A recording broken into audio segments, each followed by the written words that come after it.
Como lo indica la cortina, es momento de la columna Ciencia Vecina, columna de la comunidad científica Parabachasca. Ya está con nosotros nuestra columnista en esta etapa que puedo llamar de retorno, porque ya están comenzando a aparecer por segunda vez los columnistas de este ciclo. Ya está Camilo Liberal aquí con nosotros le vamos a dar la bienvenida. ¿Cómo está Cami? ¿Todo bien? Hola, buen día, sí, muy bien. Muy Bueno, contenta de estar de nuevo acá. igualmente, muy contento nosotros de tenerte de vuelta. Creo que sos de los que ha retornado la que más antigüedad tiene de su primer. Si no me equivoco, estuviste en la segunda columna. Sí, Tu fuimos las primeras. Andrés fue el que le Andrés, sí, él fue el inauguró. que abrió, rompe el Y hielo. exactamente. Y después viste vos, pero viniste acompañada. Vinimos con Macarena, vinimos con Claro, Macarena claro, Maca Garzón. volvió. Ah, claro, ella Sí, fue la primera en sí, retorno. sí, sí. O la de más anterior, la de más antigüedad. Y ahora te complementamos contigo. Eh, ¿Qué nos convoca hoy? ¿Qué nos convoca hoy? Bueno, un poco yo quería contar o retomar un poco unos eventos que estuvieron sucediendo en Sí. esta semana acá en Córdoba y bueno, y después de eso contarles un poco la investigación que está en curso en este momento, que estoy Ujú. desarrollando. Así que bueno, quería contarles un poco, bueno, acá se estuvo haciendo la difusión de un ciclo que se llamó Octubre Pilagá, porque bueno, vino Valeria Mappelman a Córdoba, ella viene todos los años, está muy comprometida con que el mensaje se difunda. Ujú. Bueno, y en ese contexto se armó un ciclo que lo armamos dentro, o sea, fue interorganizaciones, instituciones, estuvo formando parte del ciclo, bueno, el ICA, la Facultad de Antropología, la cátedra, particularmente la cátedra de problemáticas interétnicas, Sí. en la que participo, bueno, y Guillermina Espósito, la docente.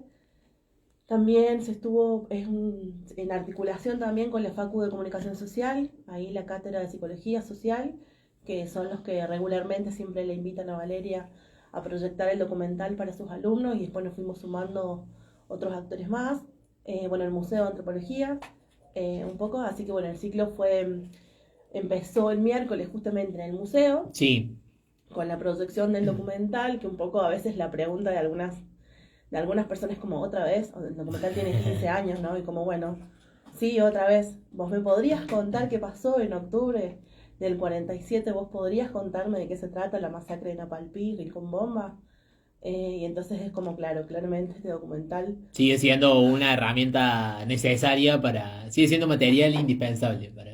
totalmente, que no pierde vigencia, es un mensaje que bueno, que todavía como sociedad no, nos debemos un poco ponernos más en agenda, tratarnos más seriamente, ver también de qué manera nos vinculamos con esas memorias que digo, 1947 no es un tiempo tan atrás tampoco, 1924 tampoco, que fue la Ujú. masacre de Napalpí, y bueno, y un poco también se vincula con las memorias que yo trabajo, porque también hablan de periodos ya así más específicamente de campañas de conquista en el Chaco, pero bueno, que hay una continuidad en las violencias y demás.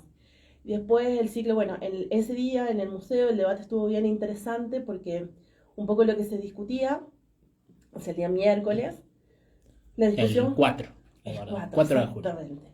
Eh, un poco la discusión estaba puesta o sea, en debate la intención es como, bueno, traer un poco ese contexto actual, y era como los procesos de judicialización del genocidio que han Ujú. logrado tener un curso en la vía judicial en nuestro país, incluso también hubo comparaciones con otros países y cómo fueron tomados referencia los fallos argentinos, y al mismo tiempo como a pesar de que la sentencia en primera instancia, o sea, estamos hablando de el fallo de la masacre de Napalpí, Sí. tuvo en primera instancia una sentencia que fue en su momento todos la veíamos como un fallo fascinante, histórico y demás, porque reconocía el delito de lesa humanidad, la matanza que se había ejecutado, se reconocían también algunas becas para que los miembros de las comunidades pudieran estudiar y demás.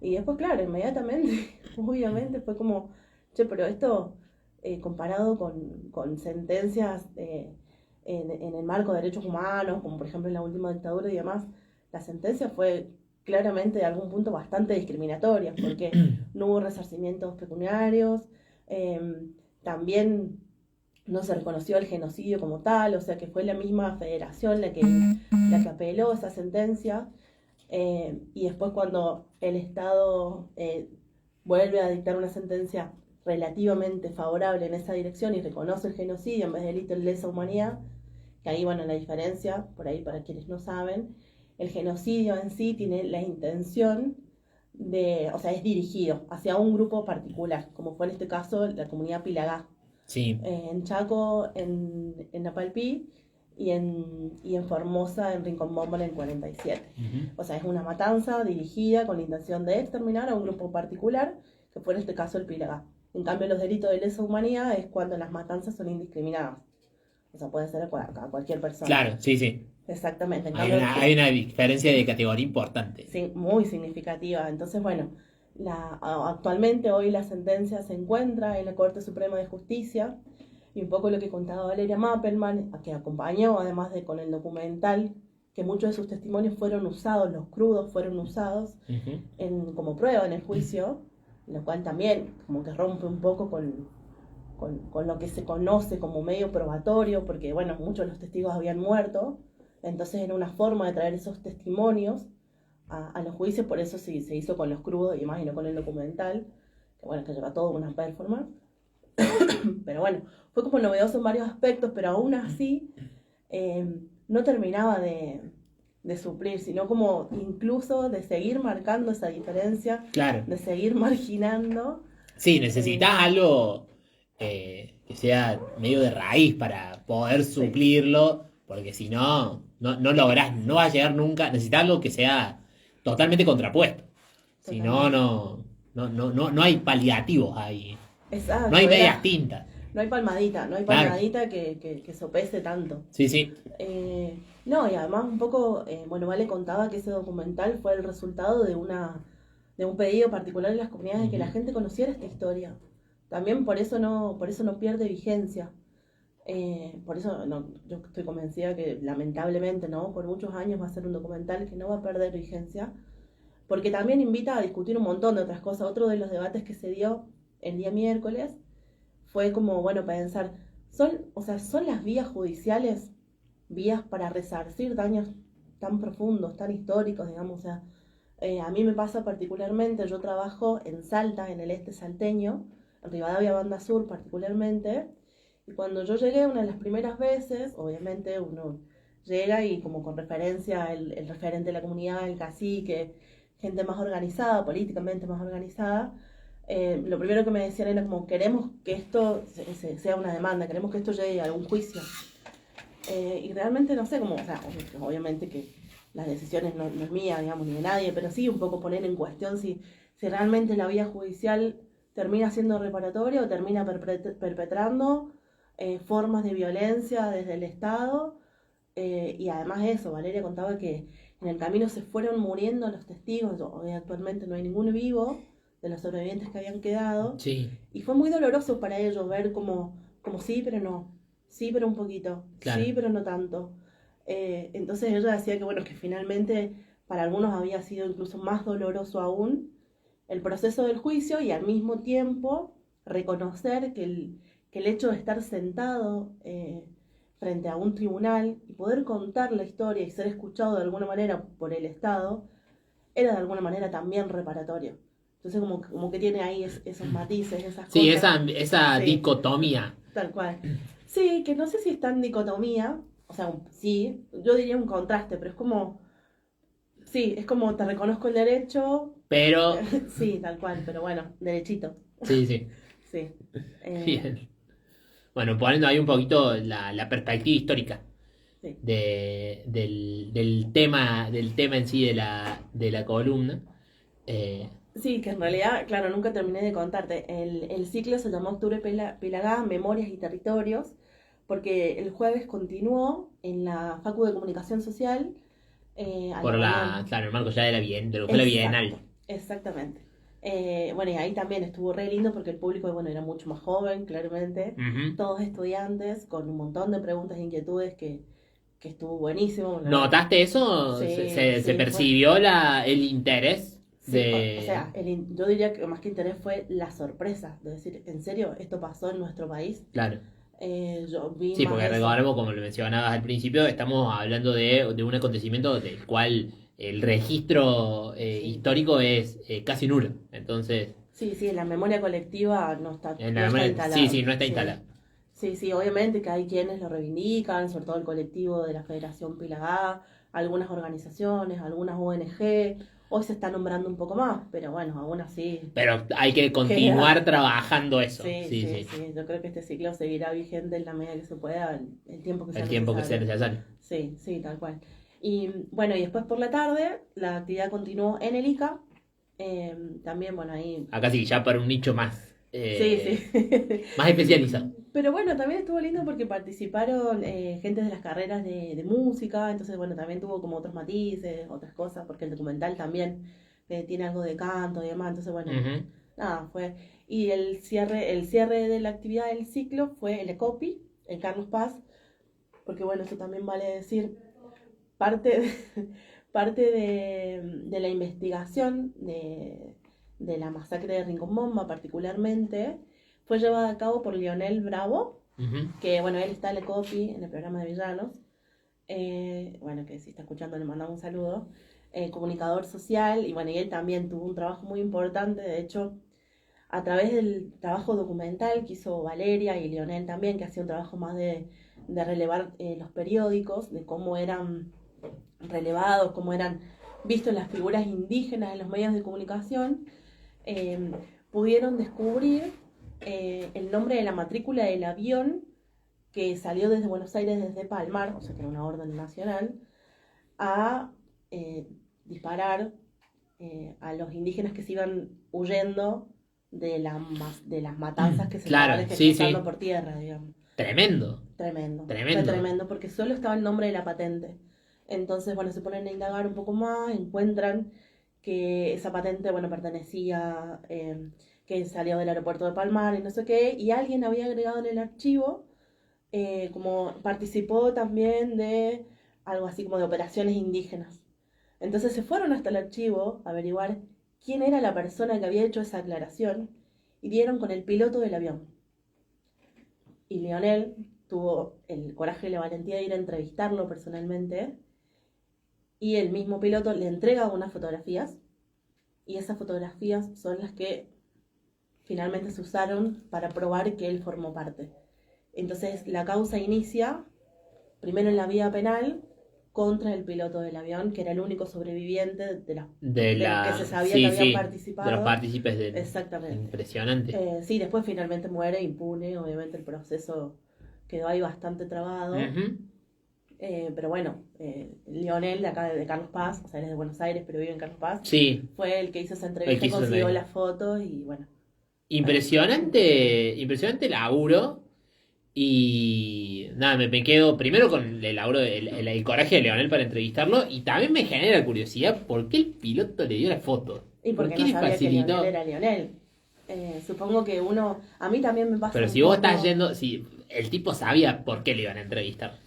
Claro, pero igual, mira, te sorprende porque yo, por ejemplo, estoy ahora trabajando con memorias militares, también, digamos, no porque sea un tema que me agrade del todo, pero que también Sí, siento que es necesario hacer, porque la cantidad de registros que hay de los hechos que se hicieron como parte de las fuerzas públicas es totalmente minucioso, o sea, es como, y por ejemplo, hay muchos militares que participaron de la campaña del Chaco, que ujú, escribieron libros enteros contando sobre las campañas militares y lo que ahí sucedía, describiendo los paisajes, describiendo los hechos, día por día, o sea, una descripción muy minuciosa.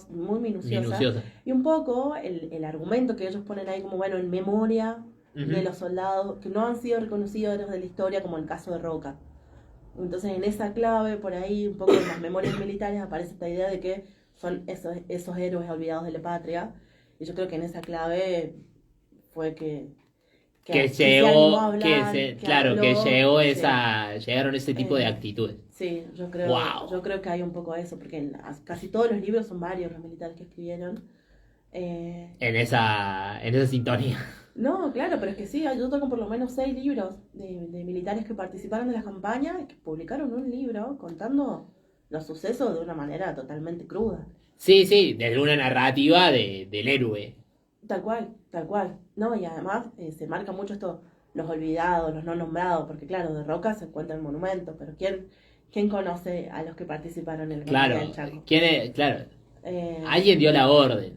Ese es el que queda más, más reflejado, más identificado. Pero ¿quiénes estaban atrás? ¿O quiénes estaban adelante en realidad? Sí, sí, sí, tal cual. Sí. No, y además de que la conquista del Chaco fue en algún punto bastante distinta a la conquista del sur, no en términos de las masacres que se ejecutaron, sino en términos de los objetivos.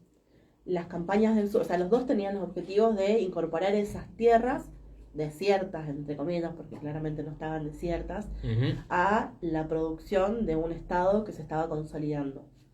Por lo tanto, hacia el sur se operó de manera de exterminar casi completamente a la población y si no, llevarlos como prisioneros de guerra, a muchas mujeres, llevarlas a las haciendas de Buenos Aires o a distintos lugares a trabajar, y niños, y muchos varones fueron incorporados también al ejército como posibilidad de vida, digamos, Sí, como sí, o muerte o unirte. O sea, fueron en la población del sur, muchos tuvieron que negar su identidad, muchos, los que pudieron sobrevivir. En cambio, hacia el norte, la campaña era no solo incorporar tierras productivas a la nación, sino también mano de obra barata.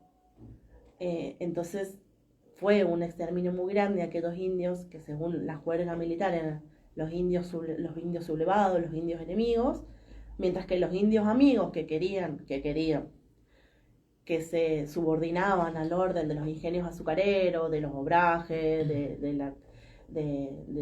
los obrajes de quebrachos sí, y sí, sí. demás, bueno, podían subsistir de alguna manera, entonces era como eso, una regulación sobre la población totalmente disciplinada, con distintos dispositivos como reducciones, muchas reducciones religiosas y después hubo reducciones estatales desde 1916. Y las reducciones eran espacios donde se llevaba a la población indígena concentrada en un espacio, literal eran concentraciones. Valeria las define como campos de concentración, donde Qué hay... término. No, y sí, hay toda una discusión al respecto, porque de hecho Literalmente está bien usado. Y yo creo que sí, ¿Sí? hay una discusión académica, pero Yo yo pienso, concuerdo, yo sí. en toco de oído, creo que literalmente, aclaro, literalmente, después ya si nos metemos en el sentido figurado metafórico, ya, y ahí sale un debate más amplio. No, no, pero yo sí concuerdo con vos, creo que sí, funcionaron como campos de concentración en el sentido de que la población estaba ahí contra su voluntad en un espacio reducido, porque esas son las reducciones, Ujú. y bajo regímenes de trabajo, ¿no? Y explotaciones, eso ha sido documentado incluso por funcionarios públicos del Ministerio de Trabajo, Patrón Costa, bueno, sí, hay muchos informes de cómo funcionaban los ingenios, las condiciones deplorables en las que estaban, en Sí. las que llegaban, en las que vivían. Y bueno, y las reducciones eran espacios donde estaban estas poblaciones y que se negociaba con las distintas empresas, Obraje y los ingenios azucareros, Ledesma, el Tabacal, La Esperanza, para mandar la población a trabajar en los tiempos Sí, determinados de sí, de cosecha y cosecha, demás. sí, sí. Se los iba Eh, rotando seguramente. sí, sí, tal cual, Distribuyendo y rotando, y o rotando. tal cual. Mencionaste un par de empresas ahí. Ajá. Mencionaste una, al menos yo identifico una nacional. ¿Qué otras? ¿Se sabe? ¿Hay registro de las corporaciones que se vieron beneficiadas por esta? Oh, pero sí, sí, sí, por suerte. Por suerte sí, hay bastante registro. Pero bueno, Para eso. Ledesma es una de las más conocidas, Ujú. no solo por el azúcar, sino porque tiene toda una industria de papeles, celulosa y Sí. demás, y porque algo que no se conoce, un destino bastante turístico ahora, que es la Reserva Natural de Calilegua, que es una reserva que dona para proteger el ambiente, preservarlo y demás, la misma empresa de Ledesma, Ujú. a costa de sangre de tantas, tantas, tantas personas, ¿no? Pero bueno, sí, también como para que sepamos cuando vamos a Calilegua Bien. de qué se trata, ¿no? Y cuando consumimos azúcar cada día, quienes consumen, qué azúcar consumimos, digamos, ahí también Vos podemos hacer sabés, pequeñas vos elecciones. sabés que justo el sábado compré azúcar y iba a sacar la Ledesma y no la Vamos. saqué. Muy bien, Mira, muy bien, casi muy bien. vaticinando lo que iba a conversar hoy. No, sí, incluso hasta no hace tanto hubo grandes manifestaciones por la gente que sigue trabajando en Sí, el la gente ingenio del de ingenio Ledesma, recuerdo. porque claro, todavía las condiciones, o sea, el sistema sigue funcionando de la misma manera sumamente perversa, o sea, y además incluso, irónicamente, si uno busca en el mapa Ledesma, te aparece Ledesma como un lugar, en realidad no es el nombre original, sino que la industria ocupó tanta relevancia que bueno, que finalmente se termina reconociendo ese lugar por el nombre y el apellido de la gente Que lo maneja. Exactamente. Sí, sucede. Sí. En algunos poblados sucede todavía. Y después está, bueno, el Ingenio de la Esperanza, el Ingenio del Tabacal, que está ahí en Orán también. Sí. Que también hay una destilería, tiene varios productos. Pero sí, creo que algo así al estilo de lo que fue las mujeres de Buda, que con Porta pudieron identificar todas las marcas y productos y poder difundir para que la gente no consuma sus productos, al menos como una manifestación pequeña de resistencia contra un monopolio tan grande. Nos debemos un poco así como poner cada uno de esos productos que podemos elegir y decir, bueno, esto no. Esto no, tomar un posicionamiento político en relación a qué producto consumir, en este caso por una causa más puntual. Creo que ya a esta altura todo producto que consumimos se elige en base a un posicionamiento político o a una contradicción política, dependiendo cómo accionemos. Sí, totalmente. Bien. Bueno, interesante. Sí, es un tema un poco más complejo, porque ya se meten las cuestiones de gustos, de necesidades, de... No, bueno, pero hay que apostar a lo agroecológico, a la red de comercio justo, a los productores locales. Sí.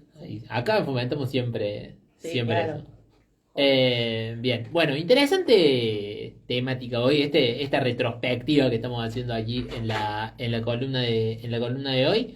¿Qué más tenemos para aportar, Cami? Bueno, ahora quizás, sí, no sé cómo estamos de tiempo, pero contarle quizás un poco. Tenemos unos 10 minutitos. Bueno, de manera muy sucinta, así puedo volver otra.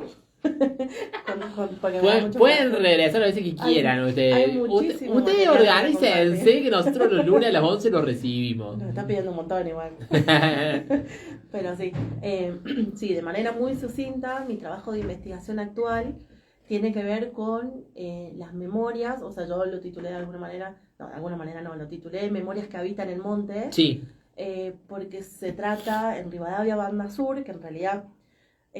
bueno, tengo el mapa acá, pero lo quería imprimir, no llegué, pero uno se imagina Salta, ¿no?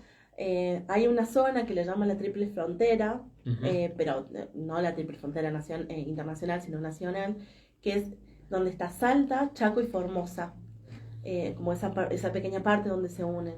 Bueno, yo estoy trabajando del lado salteño, obviamente que llegué a Chaco también y a Formosa un poco, pero estoy trabajando en Rivadavia, Banda Sur, y está justo a 30 kilómetros de Chaco, cerca de Fortín Belgrano, digamos, la zona más cercana. Y en esa zona, en Rivadavia, se encuentran, la comunidad tiene identificado al menos 3 lugares, porque algunos otros hablan de más, donde se encuentran restos humanos a la intemperie, o sea, ni siquiera han sido enterrados. Sí. Y obviamente degradándose, fragmentados, en estados cada vez más degradados, digamos. Así que bueno, a partir de eso yo empecé como a acompañar un poco algo que había escuchado alguna vez, como bueno, queremos que esto se investigue y demás. Y bueno, yo me di cuenta que en ese momento había sido como muy pretenciosa, originalmente, antes de que incluso estuviera en el marco de la beca de CONICET. Pensé, bueno, hay que ver quiénes fueron, cuánto fue, quiénes son. Y bueno, finalmente estando ahí, decidí trabajar con memorias, como para habilitar también un poco de qué forma la gente convive hoy con eso, qué significa para la comunidad tener que vivir cotidianamente, ¿no? Con esos restos ahí, por qué están ahí, bueno, y demás. Entonces la investigación va un poco tejiendo y recuperando esas memorias, que al mismo tiempo también Rivadavia, Banda Sur, colonia Rivadavia, es una colonia que se formó en 1862. O sea que para lo que es Salta es una zona bastante antigua, pero bueno, ya estaba consolidada, ya era una colonia habitada para cuando fue la consolidación del Estado Nacional Argentino y cuando arrancó la campaña de conquista del Chaco, que fue en el 84. Entonces en Rivadavia es una zona que fue siempre de una zona fronteriza, sí, que la conoce con lo que en ese momento eran los territorios nacionales de Chaco y Formosa, que todavía no eran provincia, y que era todo el impenetrable chaqueño, digamos, en la juerga común de esa época, y todavía un poco, lamentablemente, porque se sigue reproduciendo ese discurso.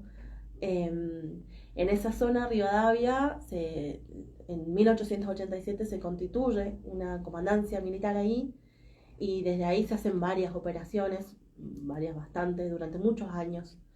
Entonces, un poco terminé trabajando con los relatos de las comunidades en relación a esa presencia ahí cotidiana, y yo pensé que me iba a pasar un poco lo que había pasado con la masacre en Apalpí y Rincón Bomba, Ujú. que si bien habían sido mucho más en el siglo siguiente, digamos 20 años después, 40 años después, Sí, me iban a decir, no, vinieron los militares y entonces avanzaron y por acá y por tierra y por el aire.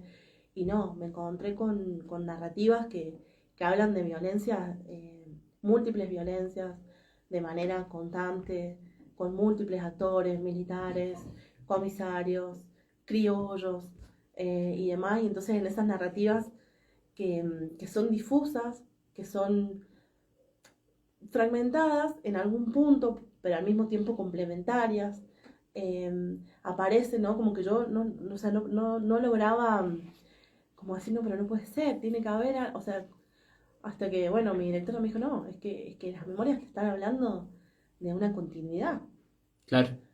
una continuidad, o sea, yo, y claro, o sea, de alguna manera yo no podía nombrarlo, era como, pero es un montón, Ujú.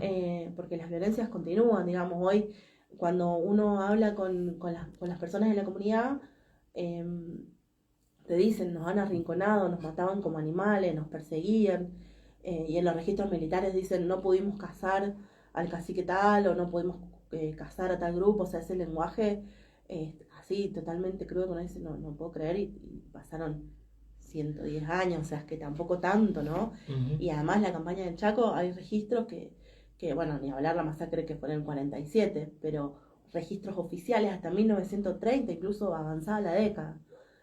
O sea que fue una campaña que duró bastante. Bastante. Y bueno, y en estas continuidades de la violencia, un poco en estas narrativas aparece, bueno, nos han arrinconado y hoy no tenemos nada, ¿no? Aparece la idea de la expropiación de las tierras, de las condiciones en las que viven hoy, la falta de acceso al agua potable, los desmontes, la imposibilidad de poder circular libremente por el monte porque está lleno de alambrado, las narrativas de criollos que vienen o sea, que nosotros queremos ir hacia el curso del río, por ejemplo, que antes se hacía de manera natural y Sí. espontánea. Bueno, y hoy también se busca, digamos, eso, no es que...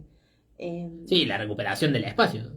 no, sí, también digo, pero la circulación por el monte nativo y hacia el río es una circulación frecuente Claro. todavía, a pesar de los alambrados, a pesar de las amenazas Ujú. que reciben por parte de los criollos de si circulan por acá los vamos a sacar a Sí, sí. balazo. Digo, Sí, lo que incluso, pasa en otras regiones del país también. sí, es que claro, totalmente, sino que estas narrativas eh, un poco, un poco no, de hecho, la presencia de Hmm. esos restos humanos ahí, o sea, lo que sí hay, sin duda, es que la condición de muerte de esos restos ahí tiene que ver con una condición étnica que es que son, nadie duda de que son huichil.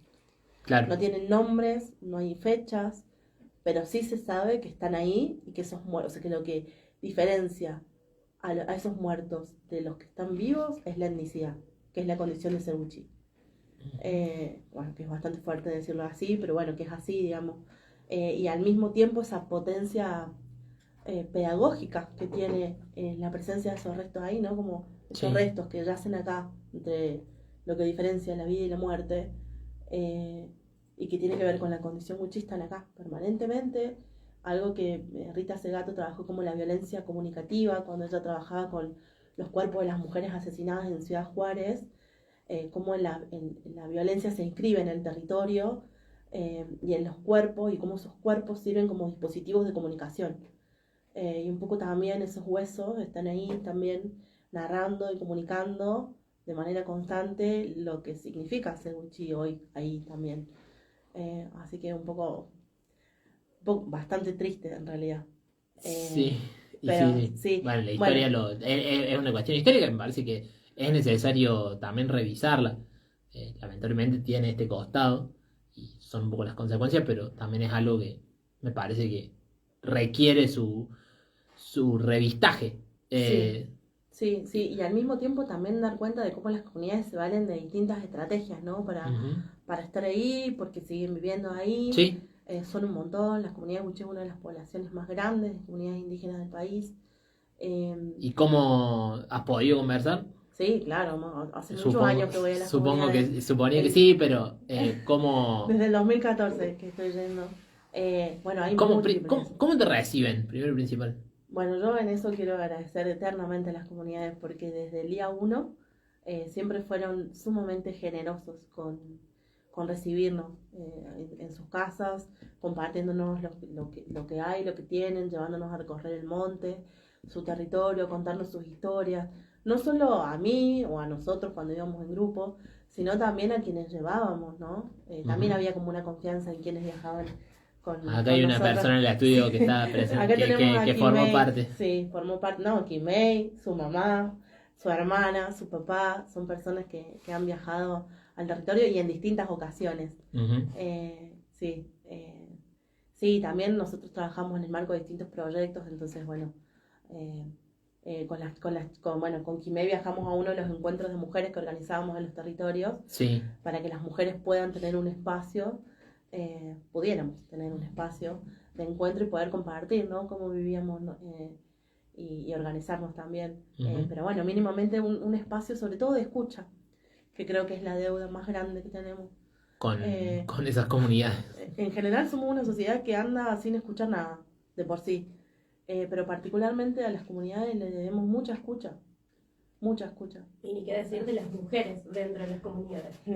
Tal cual. Sí, estamos ahí entrando en una mamushka de gente invisibilizada y no escuchada. Sí, sí, sí. Pero bueno, al mismo tiempo estas mujeres y estas comunidades viven sus territorios a pesar de las restricciones eh, públicas y privadas, a pesar de las condiciones de muchas veces no tener agua potable.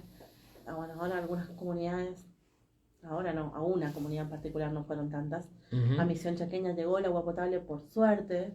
Pero bueno, no me acuerdo si cuando vos fuiste había agua potable. No. Ah, sí, porque es bastante reciente. Actualizamos.